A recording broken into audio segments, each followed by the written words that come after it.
Hello दोस्तों, कैसे हैं आप लोग। आई होप आप लोग बहुत अच्छे होंगे। दोस्तों आज हम लोग पढ़ेंगे RRB nursing superintendent practice set 3 से पार्ट 2 करेंगे। प्रैक्टिस सेट 3 का पार्ट 2 करेंगे। दोस्तों इसमें हम 50 MCQ करने वाले हैं। ये हम यूथ कंपटीशन टाइम बुक से करवा रहे हैं दोस्तों, जो कि आपके आरआरबी नर्सिंग के लिए बहुत हेल्पफुल है। आप लास्ट तक जरूर देखिएगा, आपको इससे पता चलेगा किस टाइप का और किस लेवल का क्वेश्चन आरआरबी नर्सिंग सुपरिटेंडेंट में पूछा जाता है। दोस्तों आप हमारे वीडियो को लास्ट तक जरूर देखें, और नए चैनल पे आए हैं तो हमारे चैनल को, जहाँ पे मैं हर एक नर्सिंग की तैयारी करवाती हूँ, आप हमसे जुड़े रहने के लिए हमारे चैनल को जरूर सब्सक्राइब करें। और हमें नेक्स्ट पार्ट आपको किस चीज़ का चाहिए ये भी आप हमें कमेंट करें। तो बिना देर किए हुए हम लोग स्टार्ट करते हैं आज का सबसे पहला क्वेश्चन। सबसे फर्स्ट क्वेश्चन है हमारा, एक नर्स को ओस्टोमी सर्जरी करवा रहे रोगी को पेट के सामान्य पाचन क्रिया को बनाए रखने के लिए किस प्रकार की प्रक्रिया की सलाह देनी चाहिए। दोस्तों आप भी हमारे साथ साथ लगाते जाइए और हमें कमेंट बॉक्स में बताइएगा कि आपका कितना सही हुआ। ए प्रक्रिया अवग्रहण कोलोस्टोमी, बी अनुप्रस्थ कोलोस्टोमी, सी अवरोही कोलोस्टोमी, डी आरोही कोलोस्टोमी। दोस्तों हमारा सही आंसर हो जाएगा ए, एक रोगी को पेट के सामान्य पाचन के लिए हमें प्रक्रिया अवग्रहण कोलोस्टोमी देना चाहिए। नेक्स्ट क्वेश्चन है हमारे पास, समान छिद्रों अथवा नलीदार अंगों का बंद हो जाना अथवा उनकी जन्मजात अनुपस्थिति को कहा जाता है। ए फिस्टूला, बी अविवर्ता, सी हार्निया, डी स्टेनोसिस। दोस्तों आप भी बनाइए और हमें कमेंट बॉक्स में ज़रूर बताइएगा कि आपका कितना सही हुआ। इसका सही आंसर हो जाएगा दोस्तों बी एटरेसिया यानी अविवर्ता।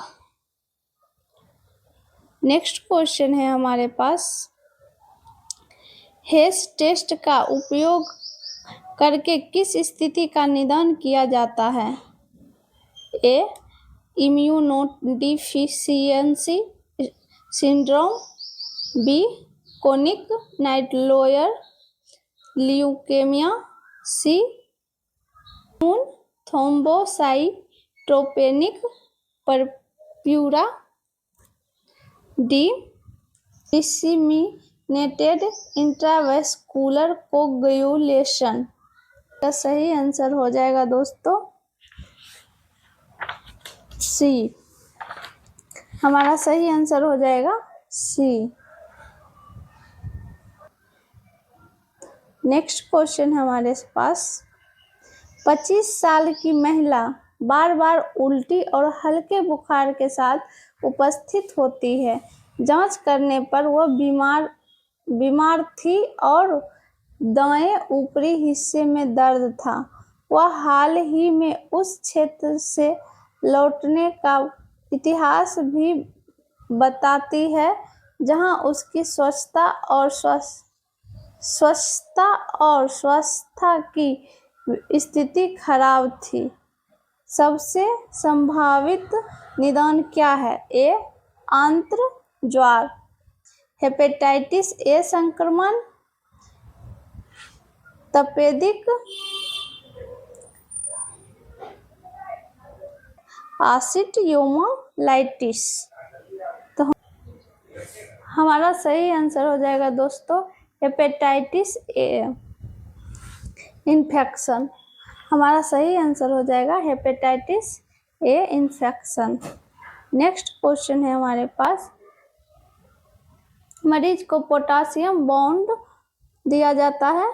ए हाइपोकलेमिया, बी हाइपरनेट्रेमिया, सी हाइपरकैलेमिया, डी हाइपोनेटेमिया। तो हमारा सही आंसर हो जाएगा दोस्तों हमारे पास सी, हाइपरकैलेमिया। हाइपरकैलेमिया दिया जाता है। नेक्स्ट क्वेश्चन है हमारे पास, बच्चे को डाइजॉक्सिन देने से पूर्व उसकी शीर्ष स्पंदन की हमेशा जांच की जाती है। यह दवा तब नहीं दी जानी चाहिए यदि उसकी नाड़ी स्पंदन पूछ रहा है कि जब हम पल्स रेट बच्चे की जांच करते हैं तो कितना पल्स रेट आएगा जो कि हम बच्चे को डाइजॉक्सिन दवाई नहीं दे पाएंगे। तो ए 90 से 110 प्रति मिनट से नीचे को होना चाहिए पल्स रेट। बी है हमारा 90 से 110 ऊपर। सी है हमारा 60 प्रति मिनट से कम, 60 प्रति मिनट से कम पल्स रेट। और डी है हमारा 150 प्रति मिनट दर से ऊपर। दोस्तों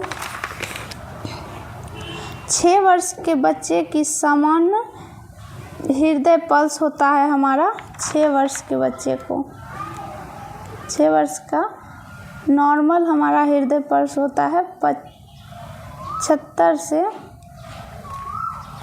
6 वर्ष के बच्चे का नॉर्मल दर होता है 75 से 125 मीटर प्रति मीटर होता है। अगर 60 से कम होगा ना तो हम उस बच्चे को डाइजॉक्सिन की दवाई नहीं दे सकते। हमारा आंसर हो जाएगा सी, 60 से कम हो जाएगा ना तो हम डाइजॉक्सिन की दवाई नहीं दे सकते हैं। नेक्स्ट क्वेश्चन है हमारे पास,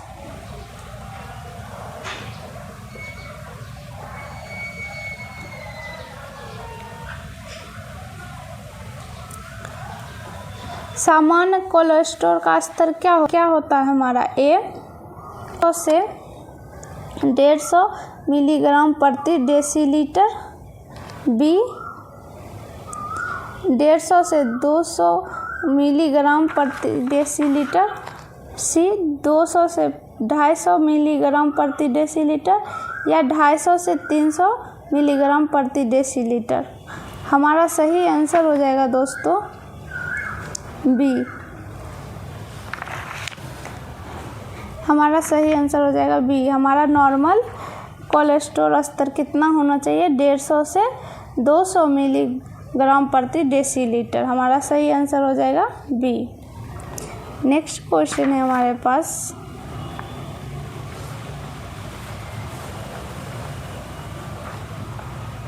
निम्नलिखित में से किस व्याधि को डायलिसिस से ठीक नहीं किया जा सकता है। ए हाइपरनेटीमिया, बी हाइपरकैलेमिया, सी उच्च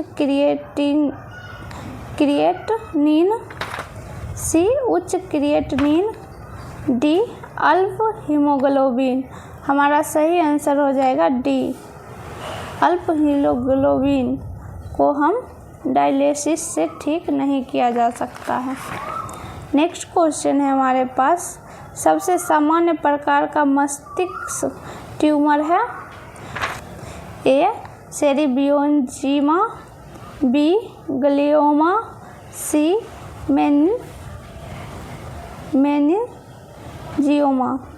मेनिंजियोमा, डी बिल्व ट्यूमर। आंसर हो जाएगा बी ग्लियोमा। सबसे सामान्य प्रकार का मस्तिष्क ट्यूमर है ग्लियोमा। नेक्स्ट क्वेश्चन है हमारे पास, एक बच्चे को सिस्टिक फाइब्रोसिस है। नर्स मूल्यांकन करती है कि माता पिता को अपने बच्चे के लिए आवश्यक आहार की समझ है। तब वे कहते हैं कि ए खाने के दौरान तरल पदार्थ को प्रतिबंधित करेंगे, बी खाना पकाने में नमक का उपयोग बंद करेंगे। सी, भोजन के बीच में उच्च कैलोरी खाद्य पदार्थ देंगे। डी, आहार से दूध और दूध उत्पादों को हटा देंगे। दोस्तों, आप भी हमारे साथ बनाते जाइए और हमें कमेंट बॉक्स में बताइएगा कि आपका कितना सही हुआ। तो हमारा सही आंसर हो जाएगा भोजन के बीच में उच्च कैलोरी खाद्य पदार्थ देंगे। ओके, नेक्स्ट क्वेश्चन है हमारे पास, डोनिक्सलेक्टोमी के बाद क्लाइंट को प्रदान की गई स्थिति। ए, फोल्डर की स्थिति। बी, टेंडेलेवर की स्थिति। सी, चित लेटकर। डी, बाई ओर की स्थिति। तो हमारा सही आंसर हो जाएगा दोस्तों डी, बाईं ओर की स्थिति। इसका पीडीएफ चाहिए दोस्तों तो हमारे टेलीग्राम लिंक पे ज़रूर ज्वाइन करिएगा, आपको इस पीडीएफ आपको टेलीग्राम पे मिल जाएगा। नेक्स्ट क्वेश्चन है हमारा दोस्तों 50 क्वेश्चन है, ज़्यादा डिटेल से बताऊंगी तो बहुत लंबा वीडियो हो जाएगा, इसीलिए सिर्फ आंसर पे फोकस कर रही हूँ। आप जैसा कमेंट करिएगा मैं वैसे बताऊंगी और आप हमें ये बताइएगा कि आपको ये क्लास कैसा लगा। चलिए हम देखते हैं नेक्स्ट क्वेश्चन। सहचार्य क्रिया के बारे में निम्नलिखित में से कौन सा कथन सही नहीं है। ए, बच्चे एक समान गतिविधि में शामिल होते हैं। बी, बच्चे खेलने का सामान एक दूसरे को देते और लेते हैं। सी, आपसी लक्ष्य निर्धारित होता है। डी, खेलने की समय सीमाओं के बारे में नियम नहीं बनते। दोस्तों हमारा सही आंसर हो जाएगा सी, आपसी लक्ष्य निर्धारित होता है। ठीक है, नेक्स्ट क्वेश्चन है हमारे पास, कंगारू मदर केयर के बारे में निम्न में से कौन सा सत्य है। पिता भी कर सकता है। ए, पिता भी कर सकता है। बी, कम भार वाले नवजात शिशु के लिए होता है। सी, अच्छे ढंग से तापमान रखता है।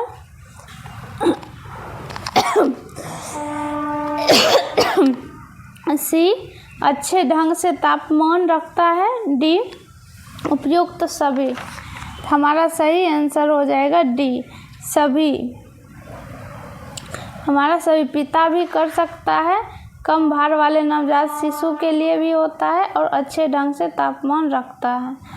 ओके, नेक्स्ट क्वेश्चन है हमारे पास, नर्स बैक्टीरियल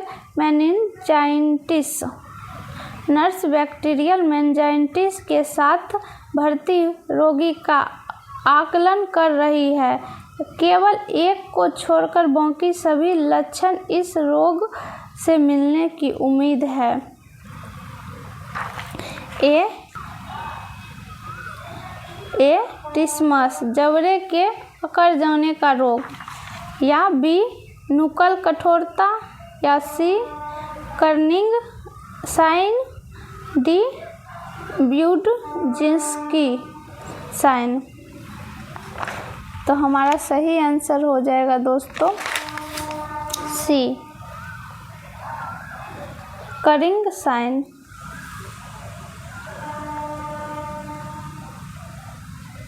ये लक्षण हमारा इस रोग से नहीं मिलता है, करिंग साइन। बाकी जबड़े के अकड़ जाने का भी होता है, नुकल कठोरता होता है, ब्यूडजिंस्की साइन भी होता है।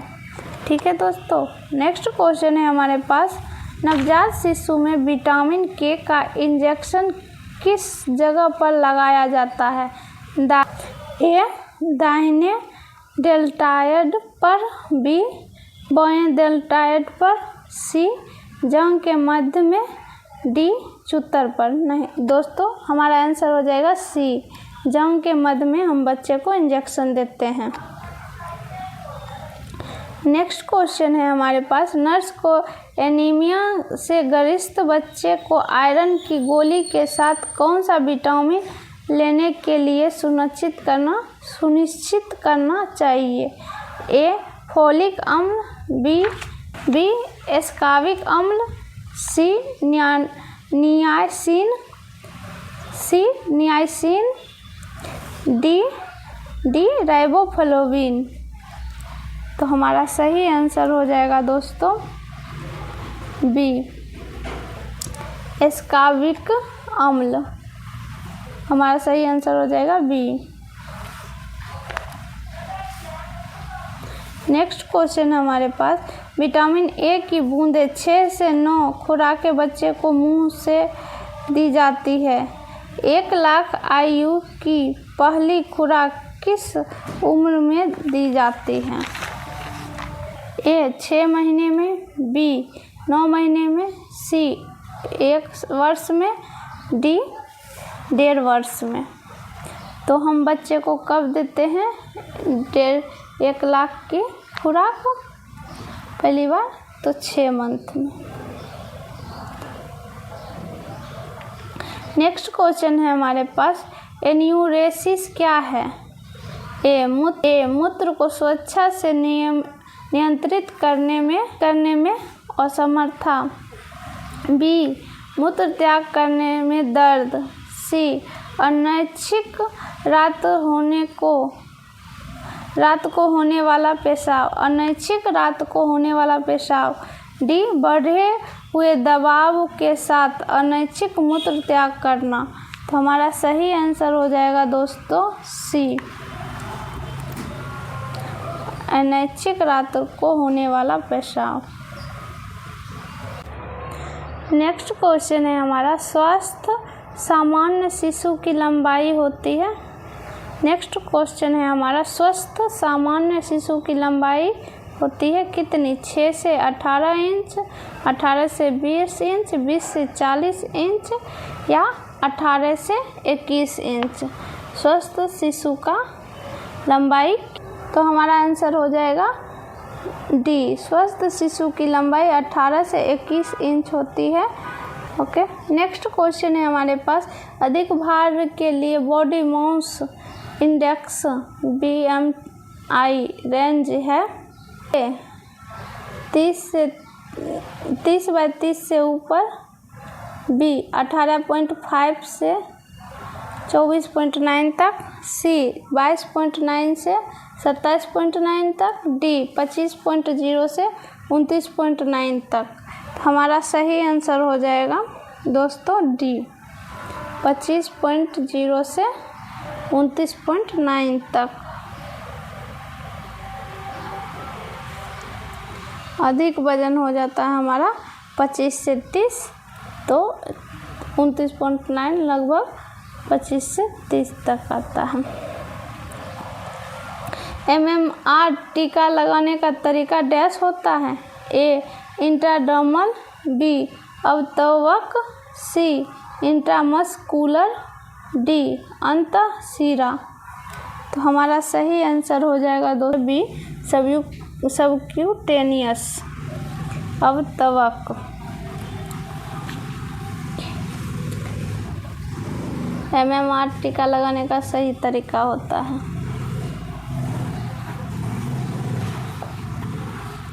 नेक्स्ट क्वेश्चन है हमारे पास, गर्भावस्था के दौरान चेहरे में बढ़े हुए रजकर्ता को कहा जाता है? ए लीनिया निग्रा, बी एस्टाइया ग्रोविडा, सी कलोसोमा, डी कैपुट मिड्यूसा। तो हमारा आंसर हो जाएगा सी कलोसोमा। नेक्स्ट क्वेश्चन है हमारे पास, एक प्रकार की प्रस्तुति जिसमें भ्रूण के नितंब श्रेणी इनलेट में उपस्थित होते हैं और भाजक को त्रिकास्थिक होता है, उसे क्या कहते हैं? A vertex presentation, B breech presentation, C knee presentation, D footling presentation, footling. तो हमारा सही आंसर हो जाएगा बी, हम उसे ब्रिज प्रेजेंटेशन करते हैं, ब्रिज प्रेजेंटेशन। नेक्स्ट क्वेश्चन है हमारे पास रक्त शर्करा का मान सामान्य से ऊपर है लेकिन उन नैदानिक मधुमेह से नीचे है जो गर्भावस्था के दौरान होता है, उसे क्या कहा जाता है? ए टाइप 1 मधुमेह, बी टाइप 2 मधुमेह, सी गर्भकालीन मधुमेह, डी इंसुलिन प्रतिरोध सिंड्रोम। तो हमारा सही आंसर हो जाएगा सी गर्भकालीन मधुमेह।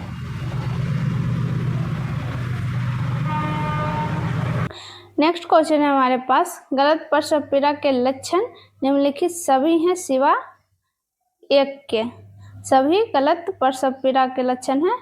तो ए हमारा पास ऑप्शन है ए संकुचन के बीच का अंतराल लंबे समय तक रहता है, ये गलत है दोस्तों। बी सिर मुक्त रहता है, ये भी प्रसव पीड़ा का गलत लक्षण है। सी मल त्यागने से लक्षणों में राहत मिल सकती है, ये भी गलत लक्षण है। नियमित अंतराल पर प्रसव पीड़ा होती है, ये डी हमारा सही आंसर है। दोस्तों आपको इसका PDF टेलीग्राम चैनल पे मिल जाएगा।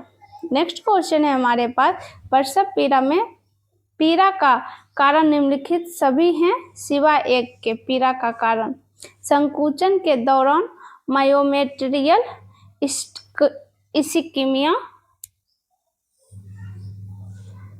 इस्कीमिया ये है दोस्तों, ये प्रसव पीड़ा का कारण है।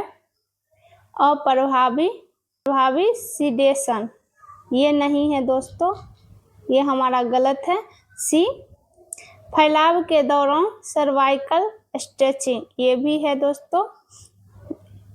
डी फंडस के ऊपर पेरिटोनियम स्ट्रेचिंग ये भी है। तो हमारा सही आंसर हो जाएगा बी, हमारा सही आंसर हो जाएगा बी। प्रसव पीड़ा में पीड़ा का कारण सभी है सिवा एक अप्रभावी सिंड्रेशन के। नेक्स्ट है क्वेश्चन हमारा, आई होप आप लोग को समझ आ रहा होगा। नेक्स्ट क्वेश्चन है हमारे पास प्रसव के दौरान गर्भाशय गिभा के गायब होने को कहा जाता है डायलेटेशन, इसे नहीं कहा जाता है दोस्तों। रैपेनिंग इसे भी नहीं कहा जाता है। इफेसमेंट ये बी।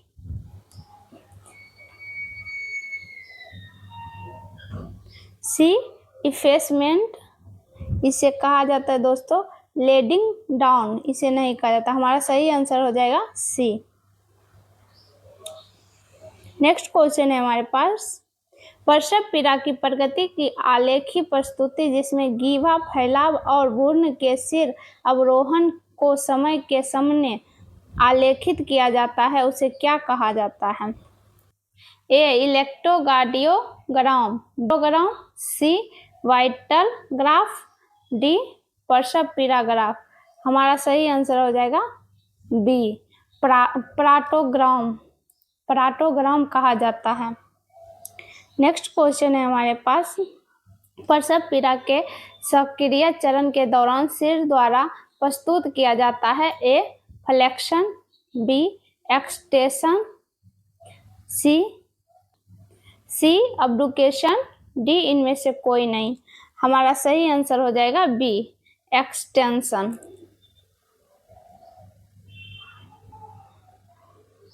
नेक्स्ट क्वेश्चन है हमारे पास प्रसव की अनुमानित तिथि की गणना निम्न का प्रयोग करके की जाती है। प्रसव की अनुमानित तिथि, प्रसव कब होगा उसका डेट किससे गणना किया जाता है? ए मैकडोनाल्ड का नियम, ये नहीं होगा दोस्तों।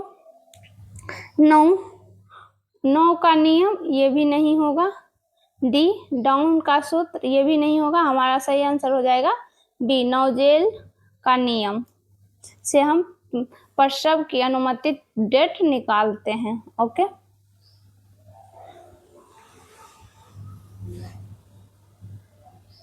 नेक्स्ट क्वेश्चन है हमारे पास,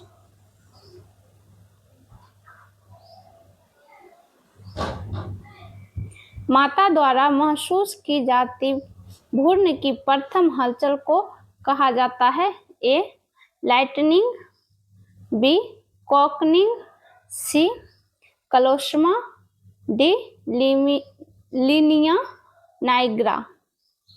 डी लीनिया नाइग्रा। तो हमारा सही आंसर हो जाएगा दोस्तों बी। माता महसूस करती है प्रथम हलचल, क्विकनिंग कहते हैं उससे, क्विकनिंग।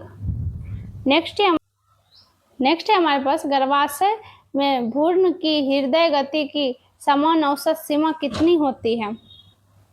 गर्भाशय में बच्चों के हृदय गति का नॉर्मल औसत क्या होता है दोस्तों? ए 80 से 120 बीट्स प्रति मिनट, बी 100 से 200 बीट्स प्रति मिनट, सी 110 से 160 बीट्स प्रति मिनट, डी 180 से 200 बीट्स प्रति मिनट। हमारा सही आंसर हो जाएगा सी 110 से 160 बीट्स प्रति मिनट होता है। नेक्स्ट है क्वेश्चन हमारा, एक महिला जिसने एक बार एक भ्रूण को जन्म दिया जो जीवन क्षमता के चरण तक पहुंच गई है, उसे क्या कहा जाता है? ए ग्राविडा, बी पेरिटी, सी नलीपैरा, डी प्रीमीपैरा। तो क्या कहते हैं हम लोग दोस्तों? डी प्रीमीपैरा।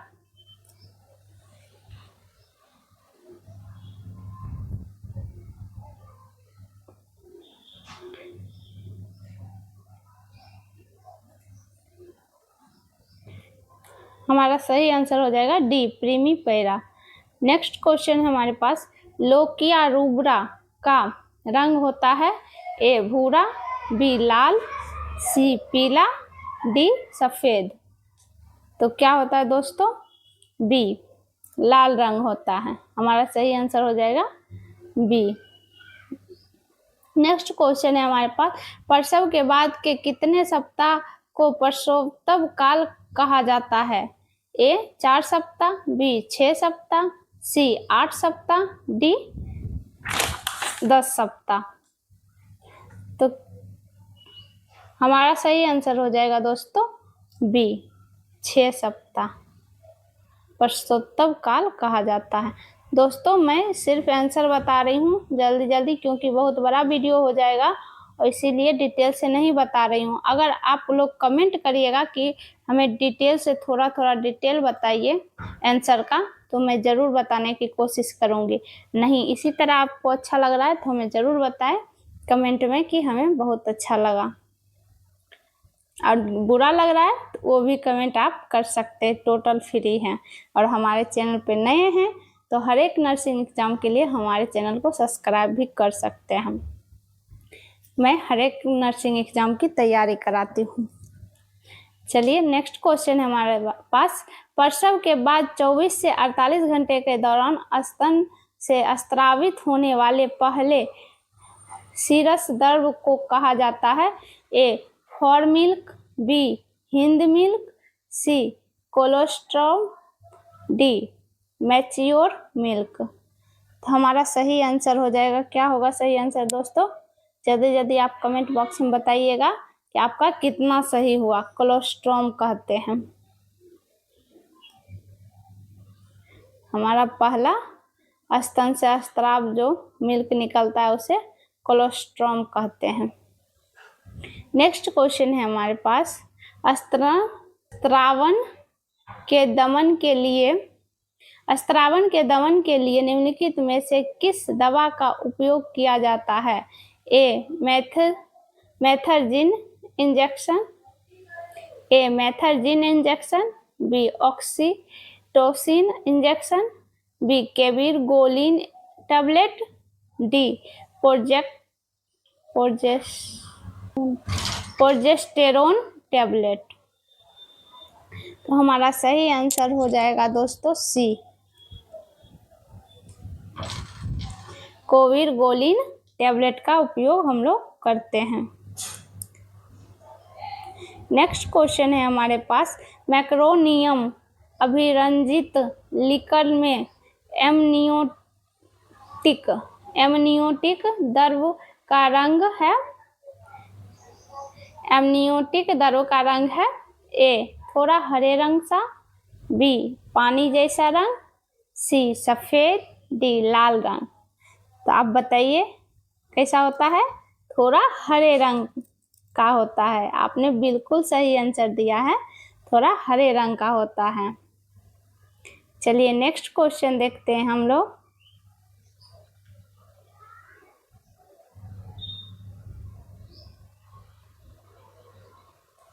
प्रसव पीड़ा के तीसरे चरण के संक्रिया प्रबंध के घटकों में शामिल हैं सिवा एक के।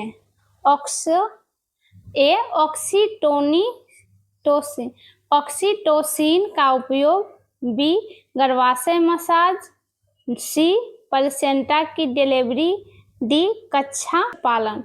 तो हमारा सही आंसर हो जाएगा दोस्तों डी कच्छ पालन, रूमिंग इन। नेक्स्ट क्वेश्चन है हमारे पास, यदि शिशु के प्रसव के 30 मिनट के भीतर नाल को प्रस्तुत नहीं किया जाता है तो उसे क्या कहते हैं? ए प्लेसेंटा पेनिया, बी पोस्टपार्टम हेमरेज, सी रिटेंड प्लेसेंटा, डी प्लेसेंटरी इस्कीमिया। तो हमारा सही आंसर हो जाएगा दोस्तों सी रिटेंड प्लेसेंटा। नेक्स्ट क्वेश्चन है हमारे पास, जीवन क्षमता की अवधि के बाद या बच्चे के जन्म से पूर्व जननांग पथ से या उसमें से हुई रक्त स्राव को निम्न क्या कहा जाता है? ए एंटीपार्टरम हेमरेज, बी इंट्रापार्टरम हेमरेज, सी पोस्टपार्टरम हेमरेज, डी उपयुक्त के सभी। तो इसे हम क्या कहते हैं? ए इंट्रीपार्टरम हेमरेज कहते हैं, एंट्रीपार्टरम हेमरेज। नेक्स्ट क्वेश्चन है हमारे पास, प्रसव पीड़ा के पहले चरण की नैदानिक विशेषताओं में सभी शामिल है सिवाय एक के। ए गर्भाशय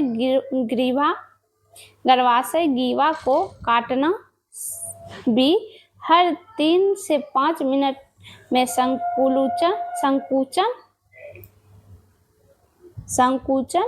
सी उपस्थित भाग का न्यूनतम अवरोहण, डी योनि रक्त स्राव का तेज बहाव। तो हमारे पास सही आंसर हो जाएगा डी योनि रक्त स्राव का तेज बहाव। नेक्स्ट क्वेश्चन है हमारे पास, क्राउनिंग निम्न में होता है। ए प्रसव पीड़ा का प्रथम चरण, दूसरा चरण, तीसरा चरण या चौथा चरण कब होता है? तो हमारा दूसरा चरण होता है, सेकेंड स्टेज ऑफ लेबर होता है। नेक्स्ट क्वेश्चन है हमारे पास, पिक्लैम्पसिया में सबसे उपयुक्त औषधि है। A dopamine, B magnesium sulphate, C sodium bicarbonate, D sodium nitrochloride. तो हमारा सही आंसर हो जाएगा दोस्तों बी मैग्नीशियम सल्फेट सबसे उपयुक्त औषधि है। नेक्स्ट क्वेश्चन है हमारे पास,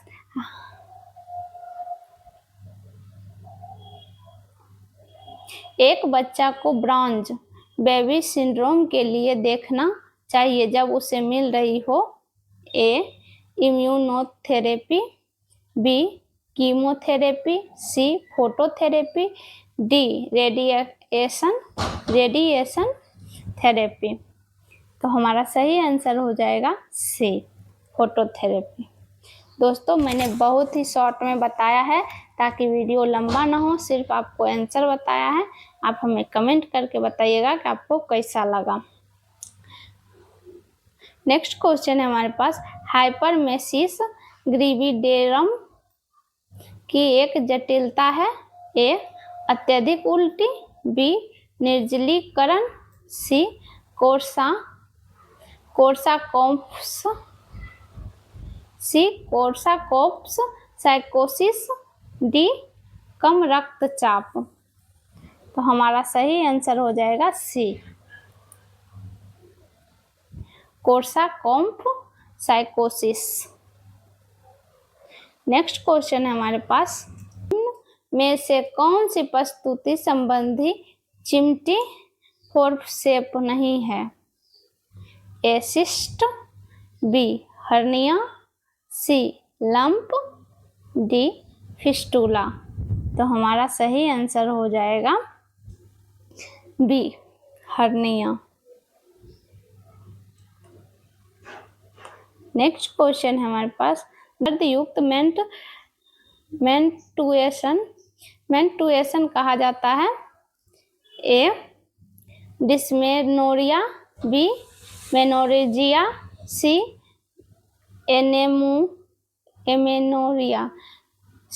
एमेनोरिया, डी मेट्रोजिया। तो हमारा सही आंसर हो जाएगा ए डिस्मेनोरिया। हमारा सही आंसर हो जाएगा डिस्मेनोरिया। नेक्स्ट क्वेश्चन है हमारे पास, निम्नलिखित सभी पिक्लैम्पसिया का अभिलक्षण है सिवाय एक के, ए हाइपरटेंशन, बी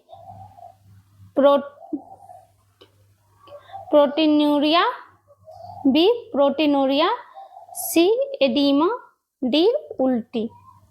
तो हमारा सही आंसर हो जाएगा डी उल्टी।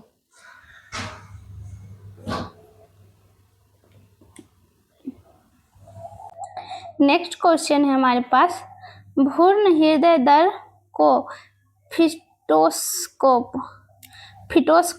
के साथ ऑस्कुलेटेड करते हैं 5 सप्ताह का गर्भधारण, 10 सप्ताह का, 20 सप्ताह का या 25 सप्ताह का। तो हमारे पास सही आंसर हो जाएगा 20 सप्ताह का गर्भधारण। नेक्स्ट क्वेश्चन है हमारे पास और ये सबसे लास्ट क्वेश्चन है दोस्तों। आगे भी आपको सेट चाहिए, प्रैक्टिस सेट, तो हमें कमेंट बॉक्स में ज़रूर बताएं। राष्ट्रीय एड्स नियंत्रण कार्यक्रम में शामिल है, ए IEC गतिविधि, बी एड्स शिक्षा, सी विश्वविद्यालय संभाषण एड्स कार्यक्रम, डी ये सभी। तो हमारा सही आंसर हो जाएगा डी ये सभी शामिल है। दोस्तों आज का क्लास आपको कैसा लगा और नेक्स्ट आपको क्या पढ़ना है तो हमें कमेंट बॉक्स में ज़रूर बताएं, और अच्छा लगे तो हमारे चैनल को ज़रूर सब्सक्राइब करें। तो चलिए मिलते हैं नेक्स्ट वीडियो में, तब तक के लिए धन्यवाद, बाय बाय। और PDF आपको टेलीग्राम में मिल जाएगा। Thank you so much.